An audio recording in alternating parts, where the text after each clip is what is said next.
"I have sat at this spot for years," Tobias Reed said, his voice low and rough as gravel scraping against stone, "and I have never brought anyone." Dorothy Slater stood at the edge of the riverbank, the cold water rushing past her ankles, her boots already soaked through, and she felt those words hit her somewhere deep in her chest like a physical blow. Not because they were cruel, not because they were threatening, but because of the way he said them, like a confession pulled from somewhere he had locked away and thrown the key into the very river before them. She turned to look at him, and what she saw cracked something open inside her that she had been keeping shut for 3 years. Tobias Reed, the man they called the solitary gun of Redemption Creek, the man whose name alone made outlaws reconsider their life choices, the man who had never in all his years in this territory allowed another living soul to walk beside him, was standing at the edge of the water with his hat in his hands and his eyes wet. Not weeping. Tobias Reed did not weep, but his dark eyes held something she had never seen in them before. Vulnerability. Raw, terrifying, beautiful vulnerability. "Tobias," she whispered. "Do not say it like that," he said. "Do not say my name like I am something worth grieving." "I am not grieving you," Dorothy said, taking a step toward him through the current. The water was cold enough to ache. "I am understanding you. There is a difference." He turned away from her, jaw tight, and she could see the war happening in him. The man who had survived everything the West had thrown at him, every betrayal, every ambush, every dark night with only his own heartbeat for company, was now standing here undone by her simply understanding him. How they had arrived at this riverbank, this confession, this impossible moment between a woman who had come to Redemption Creek with nothing but a suitcase and a secret of her own, and a man who had built his entire existence around never needing anyone, was a story that had begun 6 weeks earlier in the worst possible way. Dorothy Slater had arrived in Redemption Creek on a Tuesday in the spring of 1882 with $37, a carpet bag containing everything she owned, and a name she was fairly certain someone in this town wanted to use against her. She had stepped off the stagecoach into a main street that was equal parts ambition and desperation, the kind of town that had grown up fast around a silver vein and now wasn't entirely sure what to do with itself. There were 3 saloons, a general store, a telegraph office, a church whose congregation seemed to fluctuate based on how good or bad the week had been, and a sheriff's office with a new sheriff who everyone agreed was already in over his head. She had come because of a letter. A letter from her uncle Emmett Slater, who had written to her in St. Louis 6 months ago saying he had struck enough silver to buy her passage west and set her up proper, that he was getting old and had no family close, and that he would be grateful for her company.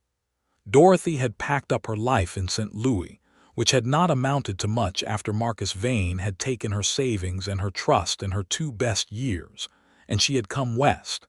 Emmett Slater was dead.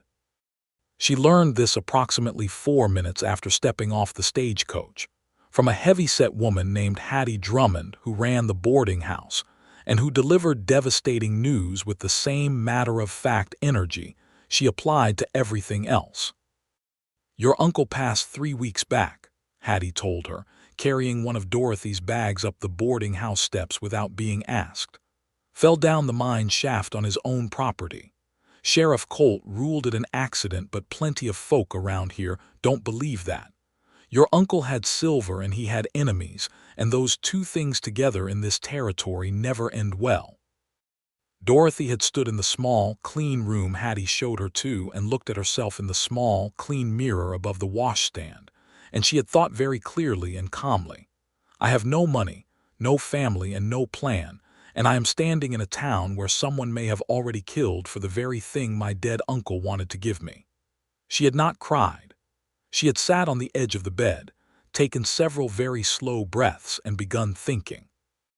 Her uncle's property, she had been told by Hattie and later by the young, overwhelmed Sheriff Colt, was currently in dispute.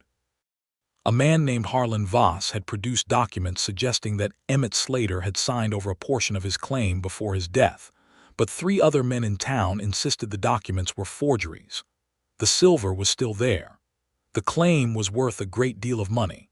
And Dorothy, as Emmett's only living relative, had a legal interest in what happened next, which meant Dorothy Slater had walked into the middle of something very dangerous without a single weapon, ally, or clear path forward.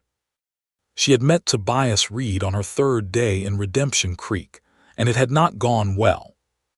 She had been walking past the livery stable when a fight broke out in the alley beside it, 2 men she didn't know, and before she could properly process what was happening, one of them had shoved the other directly into her path and she had gone down hard into the dust, her carpetbag skidding 6 feet away. The fighting men didn't even notice her. They were too occupied with each other. What she noticed, when she lifted her head from the dirt, was a pair of worn boots planting themselves between her and the 2 brawlers. She looked up from the boots to dark trousers, a gun belt worn low on the right hip, a dark shirt, a worn leather vest, and a face that was angular and weathered and completely, utterly expressionless. Tobias Reed said 2 words, "Walk away." His voice carried the particular quality of a man who never needed to raise it to make his meaning plain. The 2 fighting men stopped. They looked at him. Some recognition passed through both of them, followed immediately by something that looked a great deal like common sense, and they walked away in opposite directions without another word. Tobias Reed turned to Dorothy, extended one hand to help her up, and said nothing. She took his hand. It was calloused and warm and very steady. He pulled her upright with the easy efficiency of a man who helped people up from the ground the same way he did everything else, without unnecessary ceremony. "Thank you," she said. He retrieved her carpetbag from where it had skidded, handed it to her without inspecting its contents, and then turned to walk away. "You are Tobias Reed," she said to his back. He stopped, didn't turn around immediately. She could see the slight stiffness in his shoulders, the microscopic hesitation of a man deciding whether to engage. "You know my name," he said, still facing away. "Half of Redemption Creek has mentioned you at some point in the last 3 days, Dorothy told him, usually with a great deal of feeling in one direction or another. He turned then, just enough to look at her over his shoulder, and she met his eyes directly because she had learned a long time ago that looking away first was a disadvantage she could not afford. "You are the woman from St. Louis," he said, "Emmett Slater's niece, Dorothy Slater." Something shifted in his expression. Almost imperceptible. "I am sorry about your uncle," he said, and unlike most condolences she had received in the past 3 days, it did not sound like something he was required to say. It sounded true. "Thank you," she said again. He looked at her for another moment, as though measuring something. Then he turned fully away and walked down the main street without looking back, and Dorothy watched him go and felt the particular, inconvenient sensation of finding someone deeply interesting at the worst possible time. She learned more about Tobias Reed in pieces over the following days, the way you learn about anyone in a small town, through the accumulated gossip and reverence and speculation of people who have been watching someone from a careful distance for years. He had come to Redemption Creek in 1876, 6 years before her arrival, and had never left. He lived alone in a house he had built himself on the eastern edge of town, near the river. He took work as a hired gun occasionally, but only for people he judged to be on the right side of a dispute, and he had turned away more contracts than he had accepted. He had a reputation for being fair and a reputation for being deadly and a reputation for never, under any circumstances, allowing anyone to get close to him. He had a dark past that people referenced with meaningful looks and lowered voices, but that no one ever fully explained, which Dorothy found both frustrating and compelling. She had pieced together fragments. Something had happened before he came to Redemption Creek. Something that had involved betrayal of the deepest kind. Something that had built the walls she could see in him as clearly as if they were physical structures. She had not gone looking for him. She had made that decision on day 4, and held to it through a combination of self-preservation and genuine respect for the invisible lines he had drawn around himself. She had her own problems. She had a lawyer to find, a dead uncle to grieve properly, and a hidden motive that someone named Harlan Voss was very determined to pursue at her expense. It was Harlan Voss himself who brought her and Tobias Reed back into each other's orbit. Dorothy had been at the telegraph office on a Friday afternoon, sending a wire to a lawyer in Denver that Hattie had recommended, when two of Voss's men followed her in. She knew they were Voss's men because she had seen them with Voss 2 days prior outside the sheriff's office, and because they had the particular relaxed menace of men who believed they were operating in territory where no one would stop them.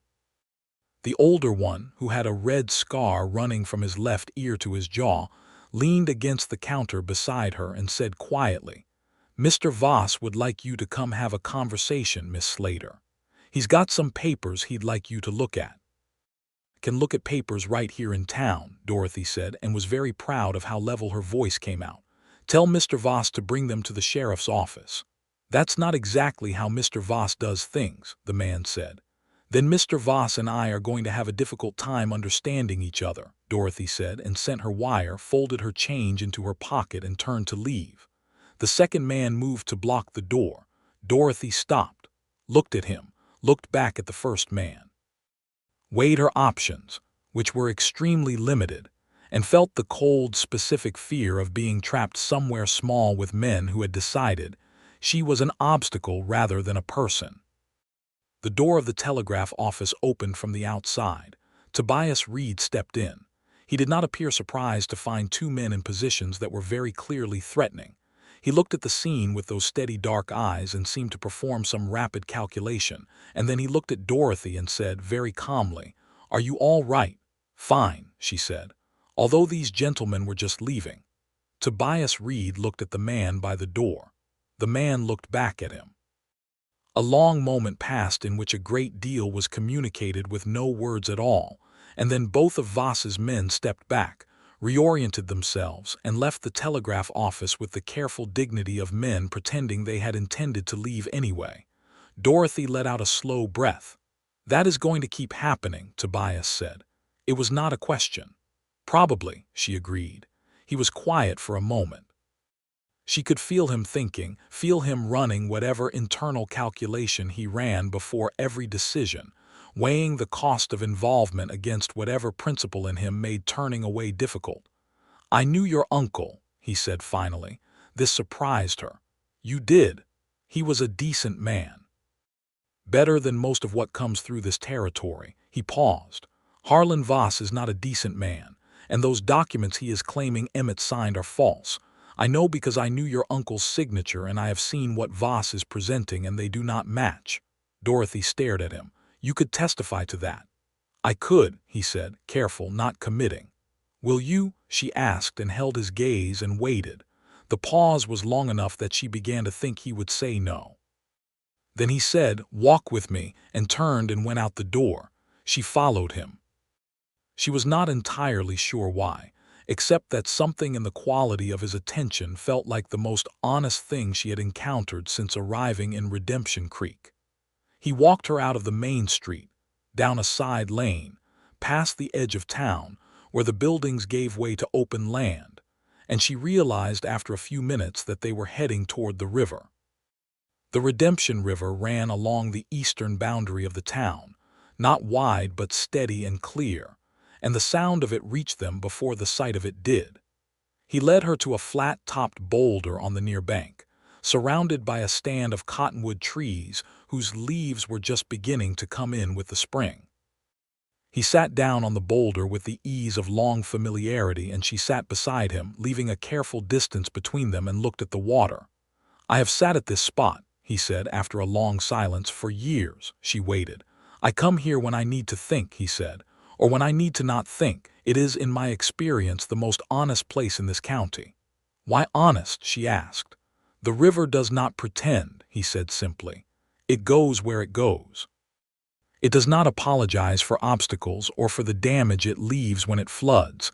It simply is what it is." Dorothy thought about that. It felt like something he was also saying about himself obliquely in the way that private people sometimes speak about themselves through the things they love. "You said you come here for years," she said. "Have you ever brought anyone?" The question came out before she had fully thought it through, and she saw the effect of it on him, the slight tightening, the reflexive guarding. But then something else happened. He looked at the river rather than at her, and he said, quietly and precisely, "No. I have never brought anyone here." The weight of that was considerable. She sat with it, not pushing, letting the river fill the space between them. "Why me?" she asked, genuine. Not fishing for a compliment, just asking the truth of it. He was quiet for so long she thought he would not answer. Then he said, "Your uncle used to sit here with me, in the evenings sometimes when the work was done. He never asked me questions I was not ready to answer. He never tried to fix anything about me. He just sat here and was present." He paused. "You remind me of him, the way you held yourself in that telegraph office, the way you did not fall apart even when you were frightened."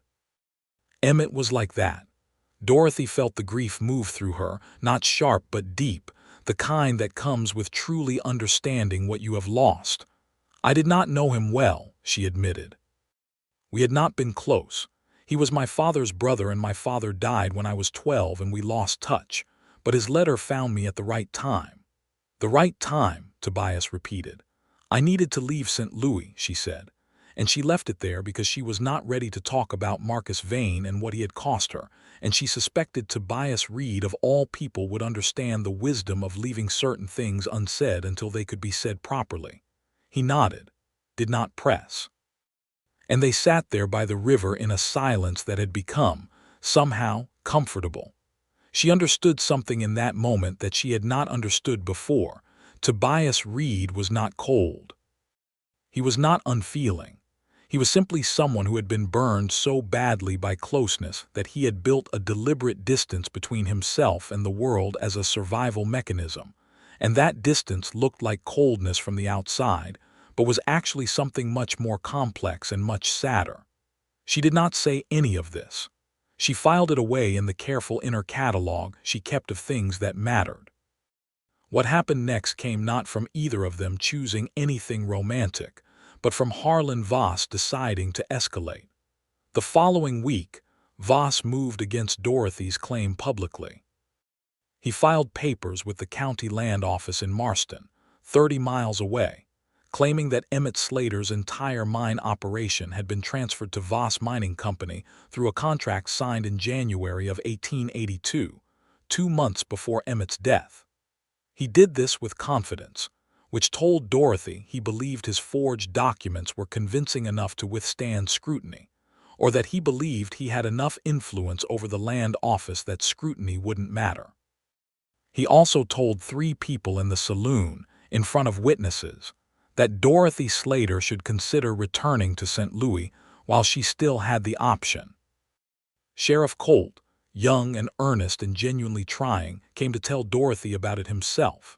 He sat across from her in Hattie's dining room and said, with the careful honesty of a man who respects someone enough not to dress things up, "Miss Slater, Voss has power in this county.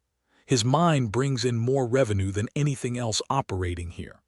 The county commissioner owes him money, and the land office clerk is his wife's cousin. I am going to do everything that is in my power to do, but I want you to understand what you are up against." "I understand," she said. "Do you have anyone who can help you?" he asked.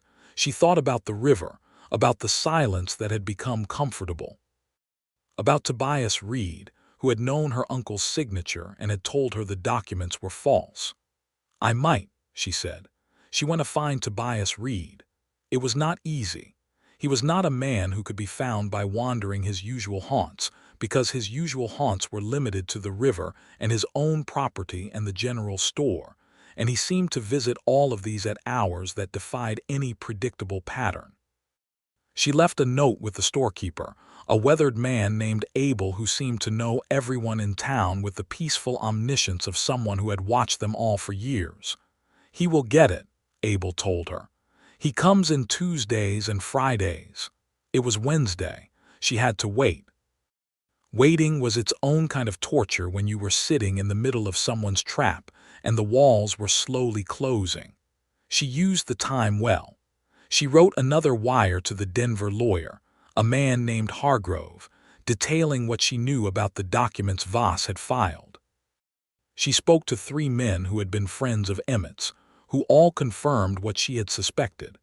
Emmett had not trusted Voss, had never done business with Voss, and had in fact told 2 of them separately that Voss had been pressuring him to sell and that he had refused every approach. She also found in the carefully sorted papers that Hattie had kept from Emmett's belongings a letter in Emmett's hand dated December of 1881, addressed to no one in particular, that read like a man documenting his situation for the record. In it, Emmett described Voss's approaches, his refusals, and his concern that Voss was not going to take no for an answer indefinitely. He had written, "I believe Harlan Voss is capable of significant harm to get what he wants. I am not afraid of him, but I am a practical man, and I want someone somewhere to know what is happening here in case it is needed later." Dorothy held that letter for a long time. It was not, strictly speaking, legal proof of anything, but it was her uncle's voice, and it told the truth of what had happened to him, and she was going to make certain it counted for something.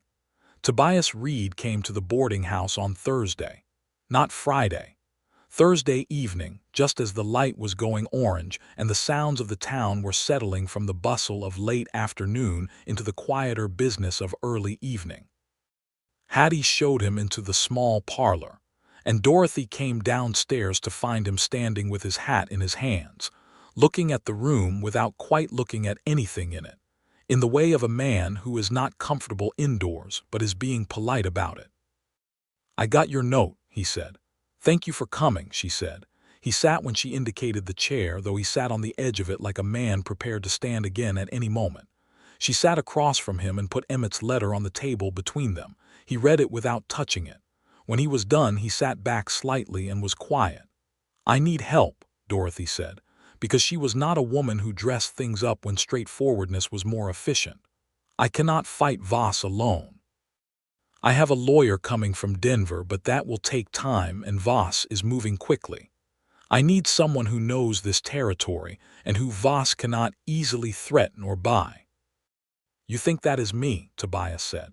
"I know it is you," she said, "because you have been here 6 years and Voss has been here 3 and he has not managed to make you do a single thing you did not choose to do."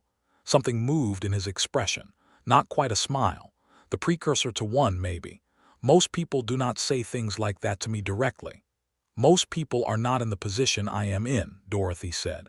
He looked at her for a long moment.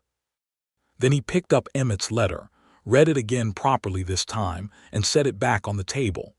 "This letter, combined with what I know about the signatures and the testimony of Emmett's friends, makes a reasonable case.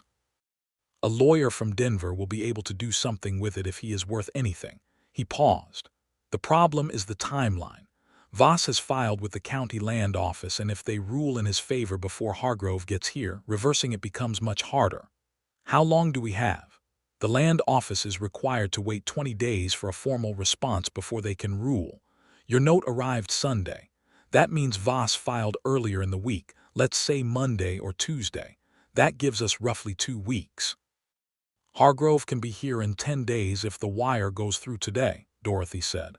"Then 10 days," Tobias said. "What can we do in 10 days?" she asked.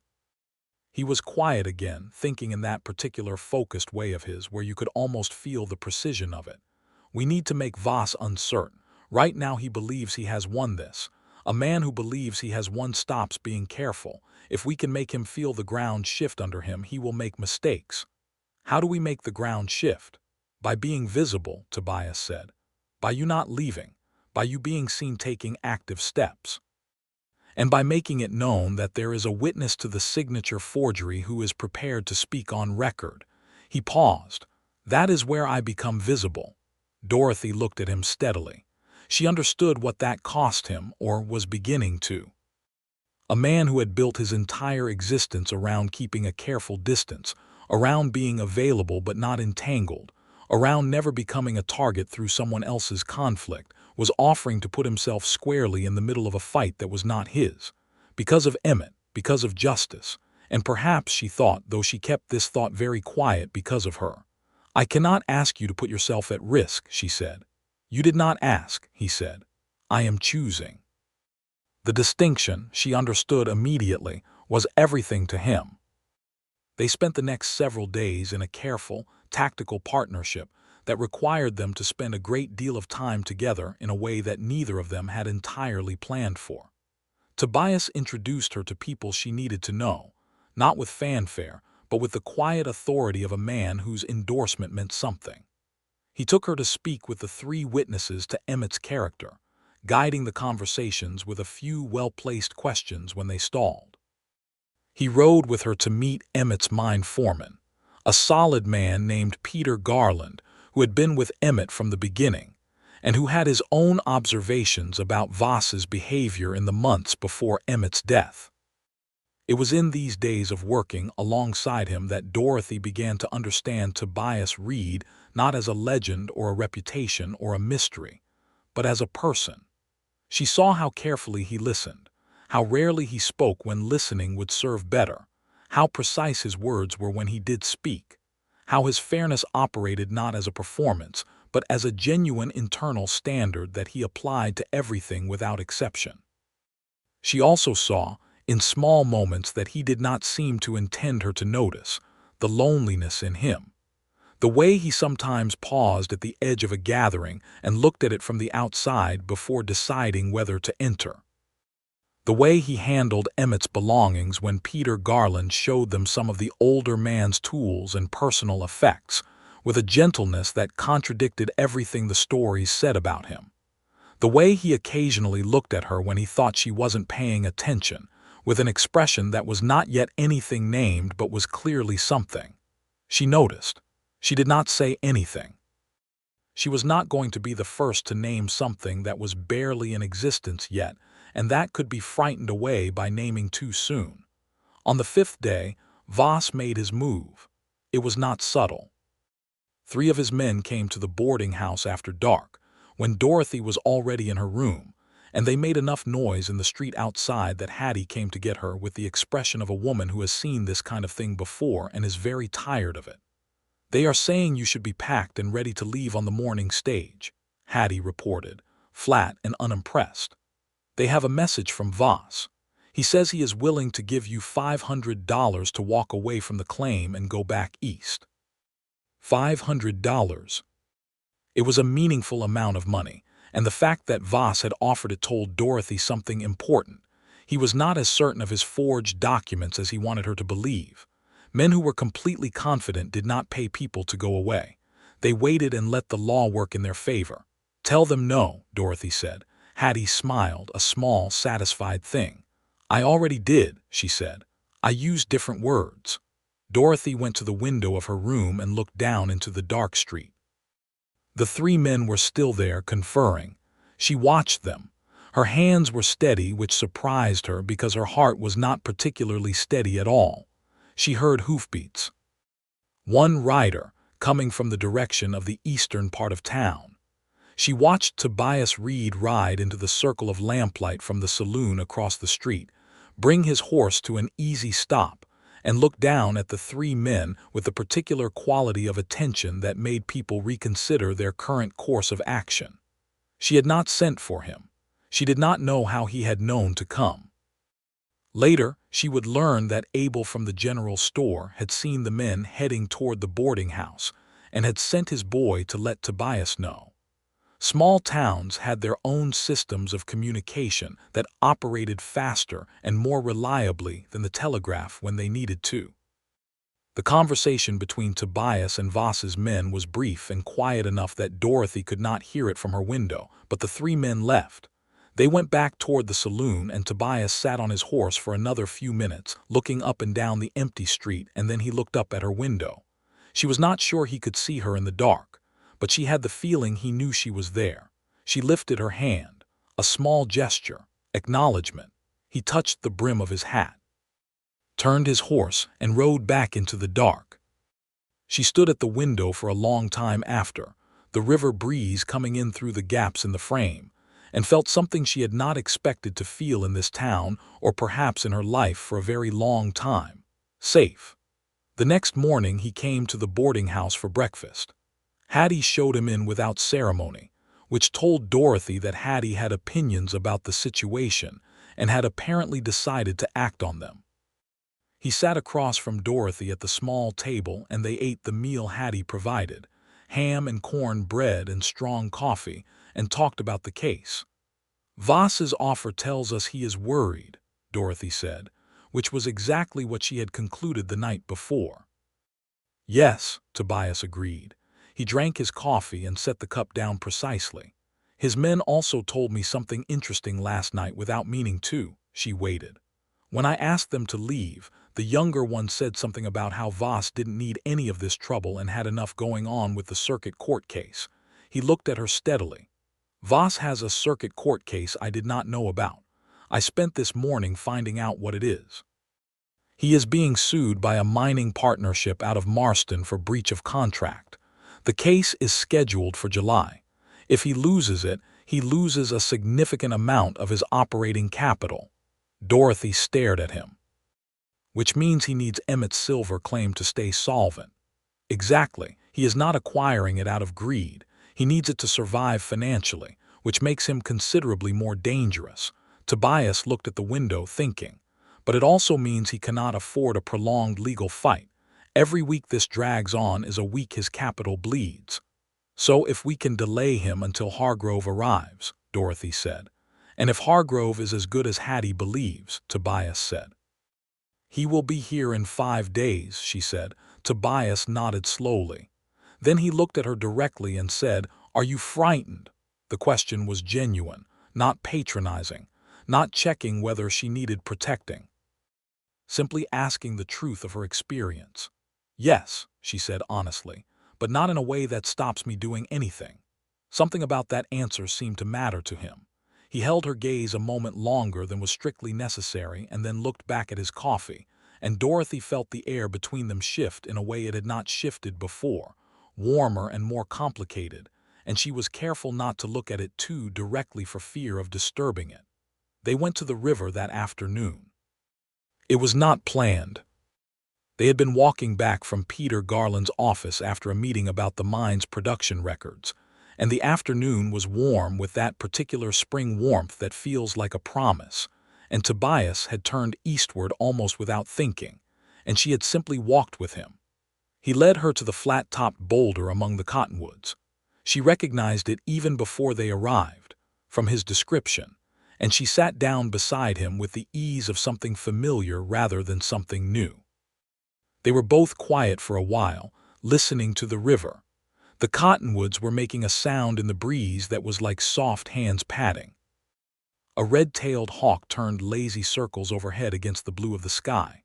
"Tell me something true about yourself," Dorothy said, not a demand, an invitation. He considered this for so long she thought he might decline. Then he said, "I was 24 years old when I came to this territory." "What were you before?" she asked. "I was in Abilene," he said, "working for a cattle operation. I was good with a gun and I was loyal, and I believed that those two things together were enough." He was quiet. The river moved past them. "I had a partner, a man named Cole Harrington. We had ridden together for 3 years. I trusted him the way you only trust someone when you have been through enough with them that you stop questioning it." Dorothy did not move. She barely breathed. "Cole was working for both sides of a range war," Tobias said. "Had been for 6 months before I found out. The outfit we rode for was paying him, and so was their enemy, and Cole was feeding information both ways and collecting from both, and he was very good at it." He paused. "When the shooting started, 2 men on our side died because of information Cole had given to the other side. Good men, I knew their families." "And you found out," Dorothy said softly. "After," he said. "I found out after. I confronted Cole. We had words that were not words. He went for his gun." He stopped, left the rest of that sentence where it was. "I came east afterward, found this place, built something that was mine and did not require trusting anyone enough to be that kind of wrong again." Dorothy was quiet for a moment. She was thinking about what it cost him to say this, what it cost him to say this to her specifically. Here at this spot he had never brought anyone. "I had a man in St. Louis," she said, because fairness required her to give something back. "His name was Marcus Vane. He told me he was an investor with a great deal of promise. He told me a great many things. He took my savings, which were not much but were mine, and my landlord's trust, which he used to borrow against the property, and then he disappeared. I spent 4 months working through what he had done and making it right with the people he had left holding the damage." She looked at the water. "I was not as broken by the money as by the fact that I had believed him so completely. I had thought I was a good judge of character." "You are," Tobias said. "A bad experience does not mean a bad judge. It means the person you trusted was very good at lying." She looked at him. He was looking at the river, not at her, but the words had been specific and deliberate, and she knew they were meant as a genuine gift, the gift of someone telling you that the thing you blame yourself for is not your fault. "Thank you," she said, the same words as the first day, but meaning something entirely different now. He turned to look at her then, and she looked back at him, and neither of them looked away. The sun was warm on the boulder. The river talked to itself below them. Something was happening in the air between them that was very honest and very frightening and very, very necessary. "Dorothy," he said. "Yes," she said. "I do not know how to do this," he said. "Simple, direct. No artifice whatsoever. I am aware that I am someone who is better at being alone than at being with people. I am aware that the way I operate is not easy to be around.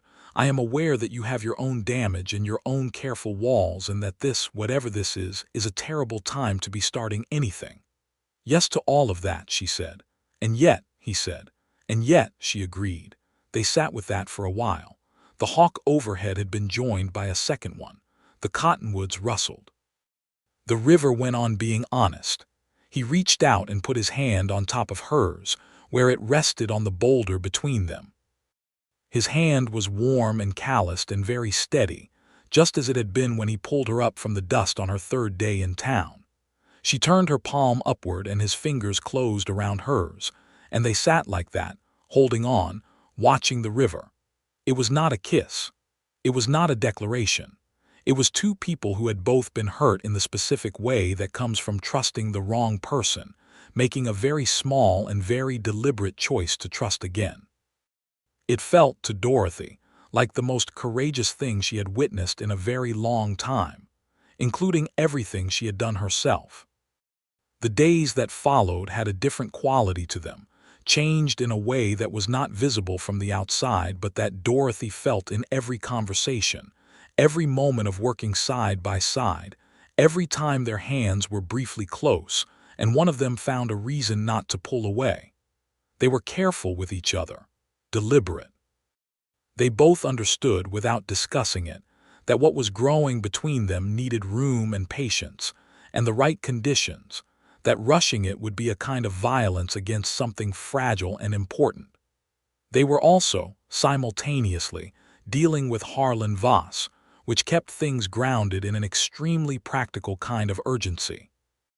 Hargrove arrived from Denver on a Thursday morning, 9 days after Dorothy had sent her wire. He was a short, compact man in his 50s with sharp, intelligent eyes and the specific energy of a lawyer who genuinely enjoys a complicated fight. He spent 4 hours in Hattie's parlor going through everything Dorothy had gathered: Emmett's letter, the witness statements, the production records, the signature comparisons that Tobias provided from the original lease documents he had witnessed years earlier when Emmett had first registered his claim. "This is workable," Hargrove said, using the word in the particular way of a man who means considerably more than workable. The signature comparison alone, combined with a declaration from a known and credible witness, gives us grounds to challenge the land office filing before they rule. If I file an injunction with the circuit court in Marston tomorrow, I can freeze the land office proceedings until a full hearing is held. "Can you do it in time?" Dorothy asked. "I can be in Marston by Saturday if I ride hard," Hargrove said. "The circuit court has a session Monday." "Yes." Dorothy felt something release in her chest, a tension she had been holding so long she had forgotten it was there. Tobias, sitting near the window, looked at her. She looked back at him. The small, contained joy in his expression was something she filed away carefully, to take out and look at later when she was alone. Hargrove went to Marston. He filed the injunction Monday morning. The circuit court, examining the evidence he presented, granted it the same afternoon. The land office proceedings were frozen pending a full hearing. When Dorothy received the telegram from Hargrove on Monday evening, she was sitting in Hattie's parlor, and she read it 3 times before the reality of it settled. Then she put the telegram in her pocket, went out the front door of the boarding house, and walked east toward the river. She found Tobias at the boulder. She had not known she would find him there, but some part of her had known, and she was unsurprised when he was already sitting there in the evening light with the river moving below and the cottonwoods murmuring around him.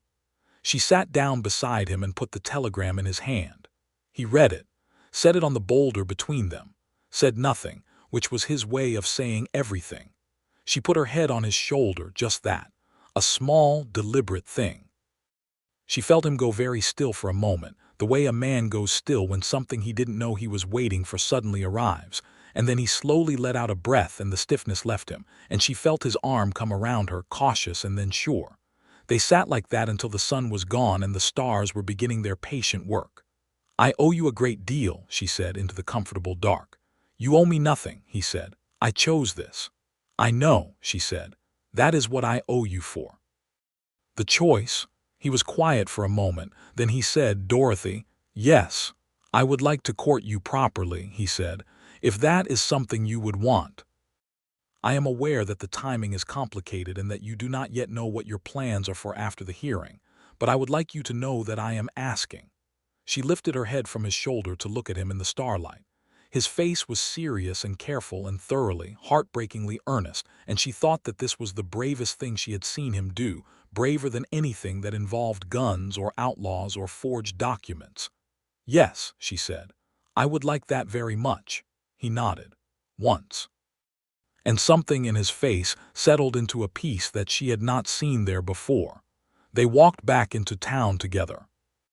They were seen by at least 4 people, including Abel from the general store who was locking up, and the look on Abel's face was one of quiet, satisfied, long-suffering vindication, the look of a man who had been waiting 6 years for something like this to happen to Tobias Reed. The weeks leading up to the hearing had a rhythm that Dorothy found she loved, the rhythm of a shared life beginning to take shape. Tobias would come to the boarding house for breakfast most mornings, and they would talk through the day's business and then go about the work of preparing for the hearing. And in the late afternoons, they would walk to the river and sit on the boulder and simply be in the same place together, which both of them had learned was its own form of richness. He took her riding one Saturday, out across the open land east of town, and she discovered that the territory that had seemed threatening and overwhelming when she arrived now looked, on horseback beside someone who knew it deeply, like something beautiful and immense and worth loving. He showed her the places where the land changed from dry scrub to richer soil as you got closer to the river tributaries. He showed her where Emmett had first found his silver, the original test pit on the hillside above the main mine shaft, now marked with a simple wooden stake. She stood at that stake for a long time.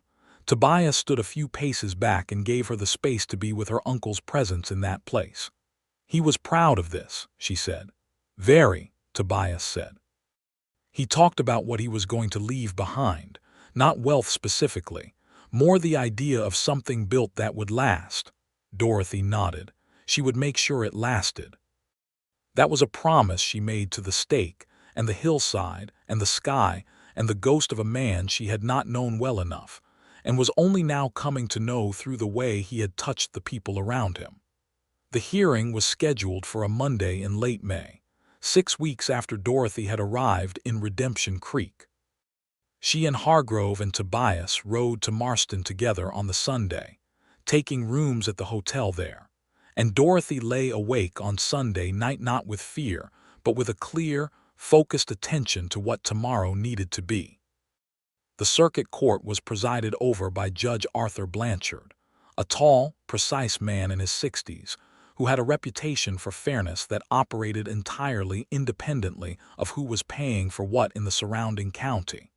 This was either very good news or a fact with no implications yet, and Dorothy chose to treat it as good news. Hargrove was excellent. He was methodical and clear and genuinely devastating when he needed to be. He presented Emmett's letter, the witness statements, the production records.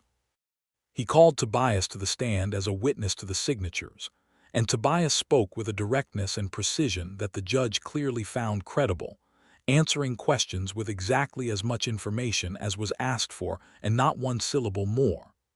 Voss had a lawyer of his own, a man from Denver named Pickering who was expensive and polished, and who attempted to undermine Tobias's testimony by referencing his past, the history in Abilene, the shooting of Cole Harrington.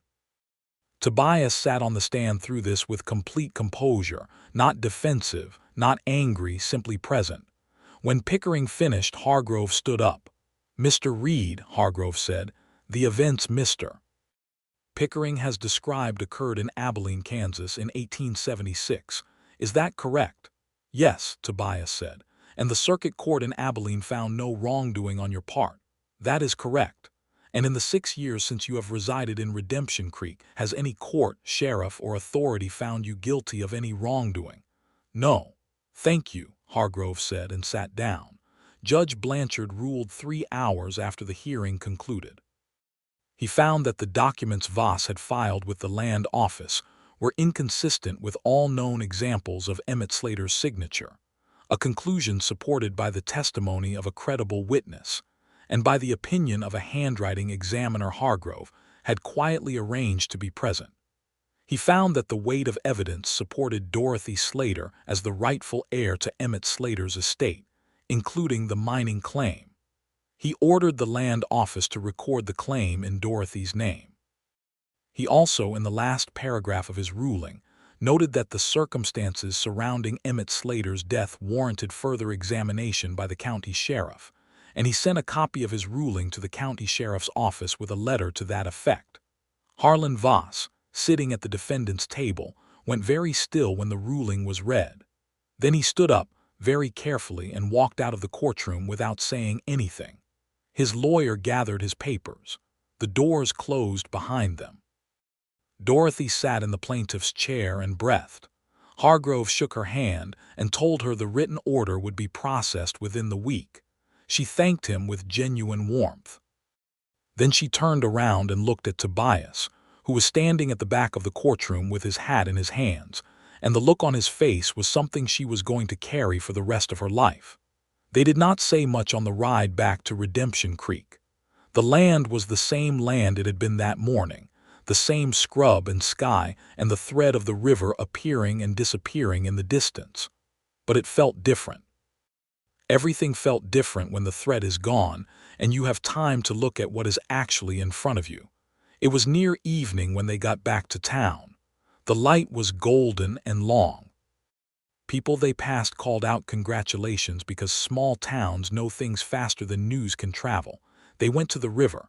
Of course they went to the river. They sat on the flat-topped boulder and the cottonwoods moved around them and the river said what it always said, which was the truth of simply being what it was. "So," Dorothy said. "So," Tobias agreed. "I own a silver mine," she said. "You do." "I am going to need help running it," she said. "I know very little about mining operations." "Peter Garland is an excellent foreman," Tobias said. "He knows what he is doing. You can trust him." "I am also going to need to decide whether to stay," she said. She felt him very still beside her, though he did not appear to move. "I came here for Emmett. Emmett is gone, but I am not sure," she continued carefully, "that my reasons for staying need to be only about Emmett." Tobias turned to look at her. She was looking at the river, but she could feel his attention like a warmth along the side of her face. "No," he said, "they do not need to be only about Emmett." She turned to look at him. They were very close, as they always were on the boulder, because the boulder was not large, and in the evening light his face was clear and open in a way that she was coming to understand was reserved for this place, for her, for the particular combination of both. "I would like to stay," she said, "if that is something that makes sense." "It makes sense," he said quietly. "Then I am staying," she said. He kissed her then, not dramatic, not sudden. The inevitable conclusion of something that had been moving in one direction for 6 weeks. Careful at first, the way he was careful with everything that mattered to him, and then warmer, surer, and she kissed him back with everything she had been holding very carefully for all that time, and the river went on talking to itself below them, and the cottonwoods approved. When they broke apart, he rested his forehead against hers, and she could feel him breathing, and she thought that there was no place on this earth she would rather be than exactly here on this flat rock above this honest river with this complicated, careful, extraordinary man. "I am not easy to be with," he said. It was not an apology. It was the truth, offered with the directness he applied to everything. "I know," she said. "I am not simple either." "No," he said, and there was something in that word that felt like profound relief, like a man who had spent years surrounded by people who wanted him simple and uncomplicated and unthreatening, finally encountering someone who was not going to require that of him.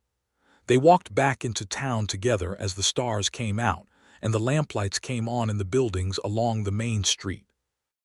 They walked closely, his hand occasionally finding the small of her back at the uneven parts of the road, and the town received this information with the silent satisfaction of a community that has been watching a man be alone for a very long time and is glad to see it ending. The months that followed were the best and most real of Dorothy Slater's life, and she thought about that often, about how strange and unlikely it all was, that she had come west in grief and arrived in a mess of danger and difficulty, and had found in the middle of all of it something she had stopped believing in. She learned to run a mining operation.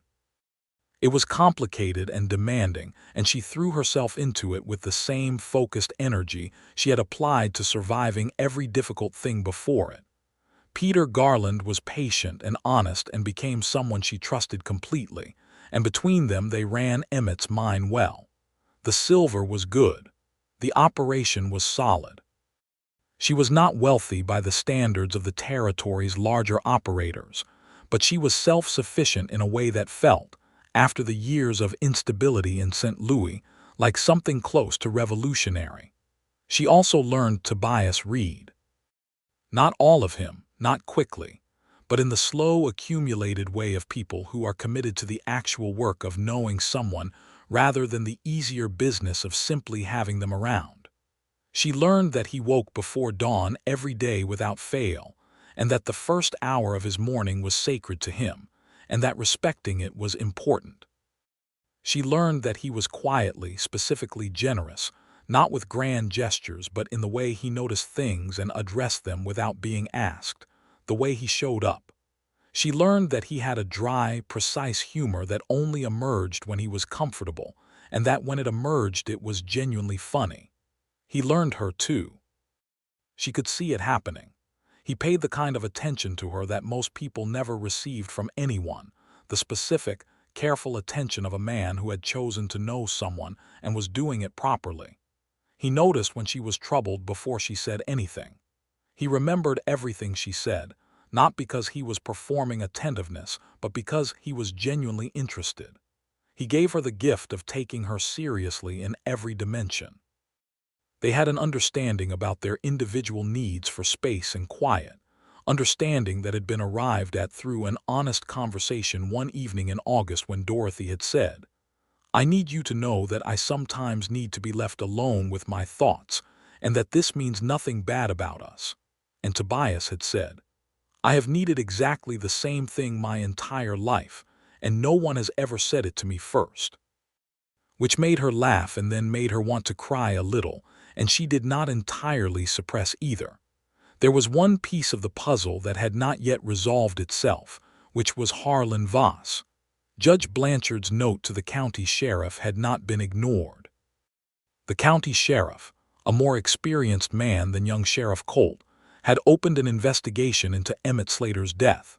It had taken 4 months, through the summer and into the early fall, and then in September a deputy had found a signed statement from one of Voss's former employees who had left the territory in the spring, and who, feeling some distance and some safety, had written down what he had witnessed the day Emmett Slater went into the mine shaft. He had not fallen. Voss was arrested in October of 1882. He was tried in Marston in January of 1883.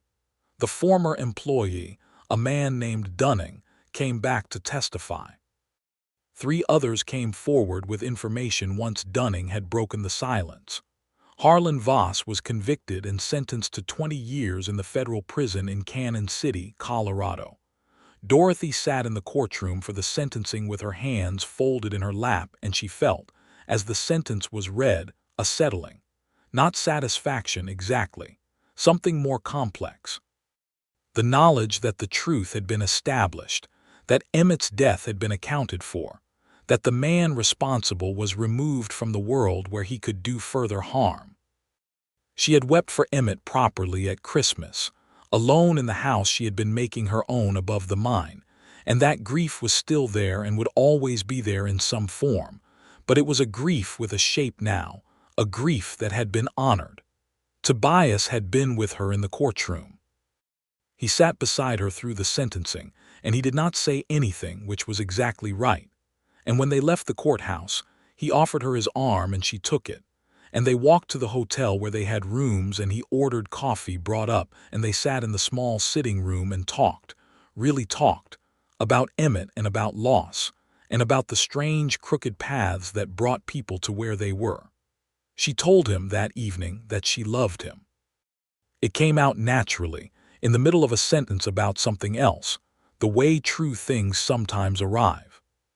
She had been saying something about how Emmett had shaped the kind of person she was trying to be, and she said, "I think he would be glad I found someone like you, because I think he knew you were worth knowing, and I love you, Tobias, and I think it is probably time I said that directly." And then she stopped because she had managed to surprise herself. Tobias had been looking at her steadily throughout all of this. He was quiet for a moment after she stopped. Then he said, "I love you," with the same directness he brought to everything that mattered, no embellishment, just the plain truth of it. She felt it land in her chest and settle there as if it had always been intended to occupy that space. They were married in April of 1883 at the church in Redemption Creek, whose congregation had been growing steadily as the town matured, and whose minister was a practical man named Reverend Ames, who performed the ceremony with warmth and without excessive fuss.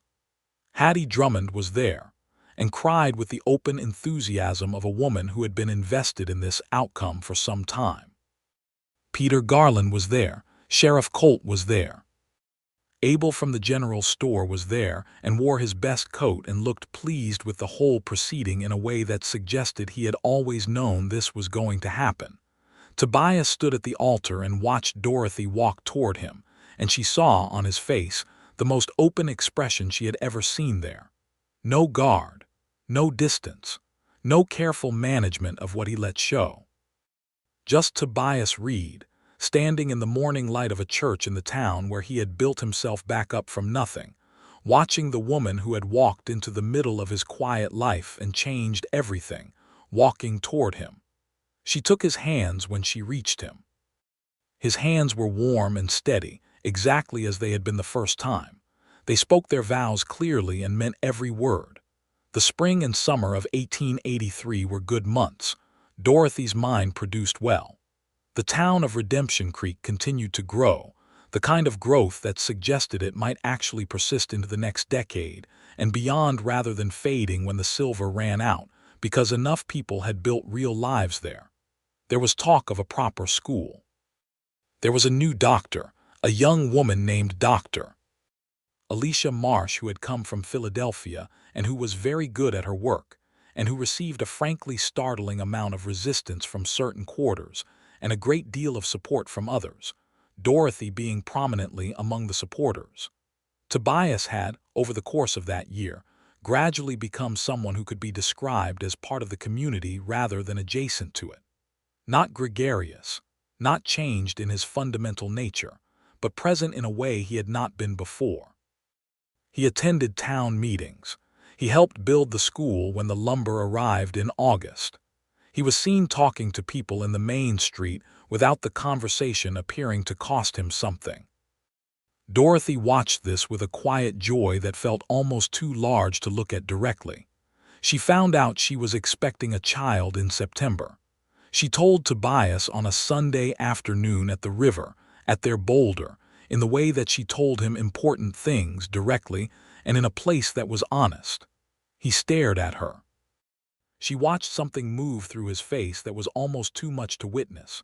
Fear and joy and terror and overwhelming love and the specific expression of a man confronting something he had, she suspected, long since stopped believing he would have. "Are you certain?" he asked. "Dr. Marsh is certain," she said. "I suspected for about 3 weeks, but I wanted to be sure before I said anything." He looked at the river. She let him have the moment. Then he turned back to her and took her face in his hands very gently and kissed her forehead, and she felt him shaking slightly, the fine tremor of a man holding something enormous, and she put her arms around him and held on. "A child," he said into her hair. "A child," she confirmed. They held each other by the river for a long time. The water moved past them steadily, indifferent and honest and present, the way it always was. Their son, Henry Emmett Reed, was born in the first week of May 1884. He arrived in the world with considerable energy and volume, which Dr. Marsh reported with professional neutrality, and which Hattie received as a very good sign. He was healthy and substantial, and had his father's dark eyes and his mother's determination, which last quality became apparent within the first few weeks when he demonstrated a very clear opinion about when he wanted things, and communicated it without equivocation. Tobias held his son for the first time with the same careful precision he applied to everything, and Dorothy watched his face and thought she had never loved anyone so much in her life, which was an interesting thing to feel when you were also sitting there, having just done most of the work of the day. Henry grew into a robust and curious child who treated the territory around Redemption Creek as his personal domain of exploration.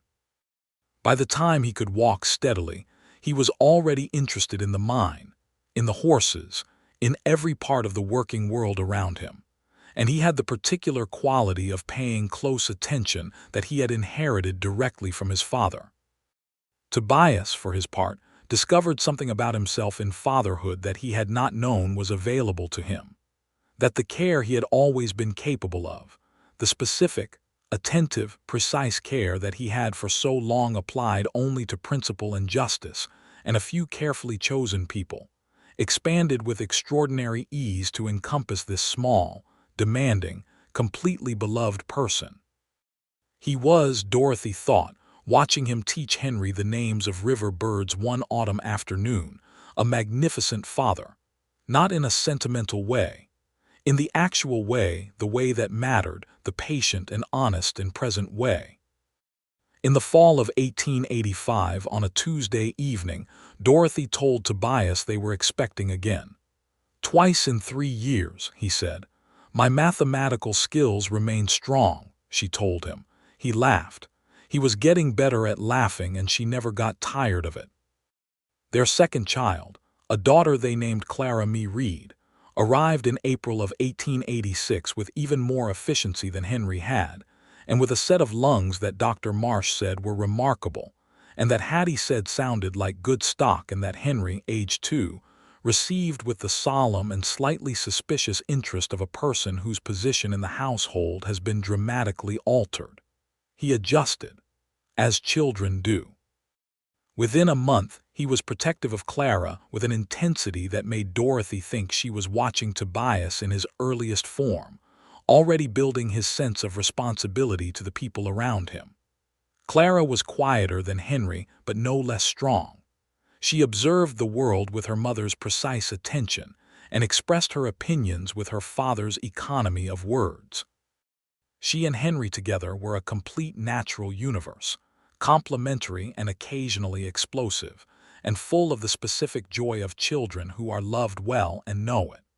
The years moved in the way of years that are full of real living, not slowly and not quickly, but with the accumulated weight of things that matter. The mine continued to produce, not spectacularly but steadily, enough that Dorothy had been able to expand the operation carefully and employ a dozen men and their families in a way that she was particular about. Fair wages and decent conditions in an industry that was often indecent in both regards. Tobias had, somewhere in the middle of all of it, stopped taking gun work entirely. It had happened gradually, each year with fewer contracts until one year there were none, and neither of them marked the transition formally because it did not need to be marked. He had become something else. He ran cattle on a modest scale on the land around his house, which was no longer just his house but their house, and had been expanded twice with the arrival of the children. He served as a justice of the peace for a 3-year term at the request of the town. He taught the school boys to ride twice a week in the late afternoons. The man they had called the solitary gun of Redemption Creek had become, through some alchemy that was really just the patient work of love and choice and time, a man who was woven into the fabric of a place and a family and a life. There was an evening in the summer of 1887 when Dorothy and Tobias sat on their front porch after the children were in bed.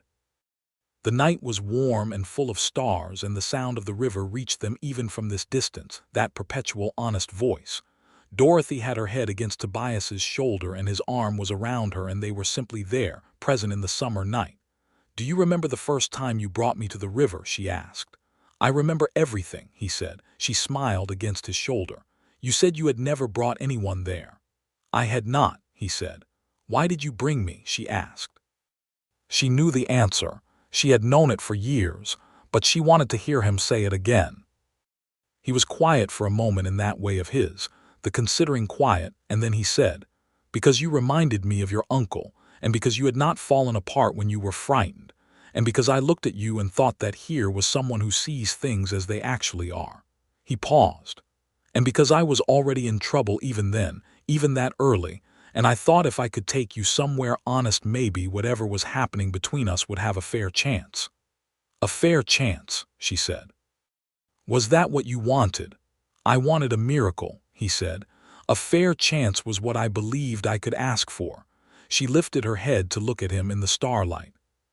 He was looking at her already. "Did you get what you wanted?" she asked. He looked at her for a moment, this man who had built walls around himself for years, who had sat alone at a riverbank keeping everything at arm's length because the alternative had once cost him everything, who had come west with a wound he had believed was permanent and found, in the slow and surprising way of things that are meant to happen, that wounds can become something else. "Yes," Tobias Reed said. "I got considerably more than I thought to ask for." She kissed him in the warm summer night with the stars overhead and the river in the distance saying what it had always said, and the children asleep in the house behind them, and the mine sitting solid in the hillside that Emmett had opened and Dorothy had kept, and the town of Redemption Creek spread around them full of the accumulated lives of people who had come here for 100 different reasons, and stayed because the place had become real to them. Inside, Henry stirred in his sleep. Clara made the small sound she made when she was dreaming something, a soft exhalation, a murmur. Tobias and Dorothy stayed on the porch a little longer, not ready to go in yet, holding the evening. In the spring of 1889, Dorothy told Tobias she suspected they might be expecting again. He received this information with the particular equanimity of a man who has been married 7 years and knows his wife and trusts her instincts. Dr. Marsh confirmed it in April. Their third child, a boy they named James Emmett Reed, arrived in December of 1889, a Christmas baby who was received by his siblings with the mixed enthusiasm of children who have had time to prepare for a disruption and have opinions about how it should be managed. Henry, 7 now, appointed himself James's primary protector, which was touching and occasionally overwhelming for the baby in question. Clara, 3, was fascinated in the scientific way she was fascinated by most things, and spent a great deal of time simply studying her new brother with great attention, as though cataloging him. James was, from his first weeks, a placid and sunny child who seemed genuinely undisturbed by the enthusiasm around him, which Dr. Marsh said was a good temperament, and which Hattie said meant he was going to be trouble later when they least expected it. He had his mother's coloring and his father's eyes and grew at an impressive rate, the solid growth of a child eating well and sleeping well and being loved with complete competence. The Reed family occupied a particular position in Redemption Creek by the early 1890s, not the wealthiest or the most powerful, but among the most respected, in the genuine sense of that word, respected because Tobias dealt fairly and Dorothy dealt fairly, and the mine employed local men honestly, and the children attended school, and the family was present in the community in the ways that communities need people to be present. Dorothy thought sometimes about the woman who had stepped off the stagecoach in the spring of 1882 with $37 and a carpetbag and a dead uncle, and a danger she hadn't yet fully understood. She thought about that woman with compassion and with gratitude because that woman had not turned around, had not taken Voss's $500, had not retreated to St. Louis, and the known difficulty of a life that was small and painful in the specific way of a life that has contracted around loss.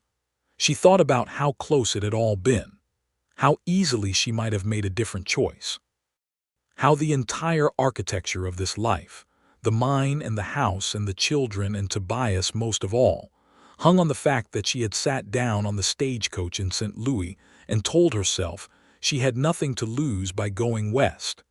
She was wrong about that, as it turned out. She had had everything to gain. In the autumn of 1891, Tobias and Dorothy walked to the river on a Sunday afternoon, the two of them alone for a few hours while Hattie watched the children with the easy competence of a woman who had been an honorary grandmother since before any of them were born. They walked along the bank to the flat-topped boulder under the cottonwoods, their boulder, as they had always thought of it privately and sometimes said aloud. The leaves were gold and beginning to fall, and the river had the clear, cold look of approaching winter. They sat on the boulder as they had sat on it 100 times before, and the river said what it had always said.